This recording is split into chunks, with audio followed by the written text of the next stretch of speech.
যে যেই সুন্দর ভাই, সুন্দর একটা মনের মানুষ যদি হয় যে আমার পাশে থাকবে, তারাই আমার এই সুন্দর মুখটা দেখাইবে।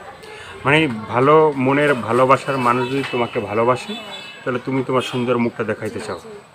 তো দর্শক, ভিডিওটি দেখতে থাকুন, দেখতে দেখতে আপুটির ফোন নাম্বার পাবেন।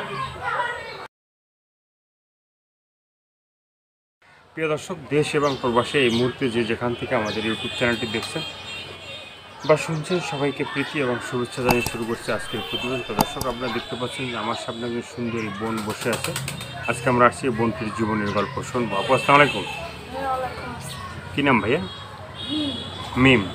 তো মিম আপু, আজকে আমরা তোমার জীবনের গল্পটা শুনতে আসছি। যদি জীবনের ভালো লাগা, ভালোবাসা, সুখের দুঃখের কষ্টের কথাগুলো যদি একটু বলো।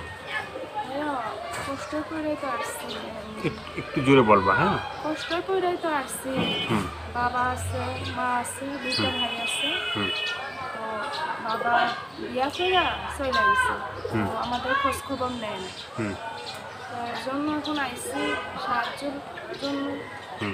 কোনো ভাই যদি সাহায্য করতে পারে তো ভালো হয়। মানে কোনো ভাই যদি তোমাকে সাহায্য করে তাহলে তোমার ভালো হয়। কিন্তু এই যে ভিডিওর সামনে আসলা, এর আগে কখনো ভিডিও তুমি? না ভাই, এইটাই আমার ফার্স্ট। এটাই ফার্স্ট। কিন্তু ফার্স্ট ভিডিও আসলা, তোমার চেহারা মানুষ দেখতেছে না, হ্যাঁ, বোরকা পরে আসলা, মানুষ কি বলবে? ভাই, আমার কোনো ইচ্ছে ছিল না আসার জন্য, অনেক হুম অনেক কষ্ট করে আসছি। হুম। তো এর জন্য মুখটা ঢেকে আসছি। এর যে জন্য কি? ভাই আমার পাশে থাকবো, হুম যে ভাই আমার সাহায্য করবো, হুম। তারই আমি মুখটা দেখাবো। এর জন্য মুখটা ঢেকে আসছি। মানে যে ভাই পাশে থাকবে, যে তোমাকে সাহায্য সহযোগিতা করবে, হ্যাঁ। তাকেই তোমার এই সুন্দর মুখটা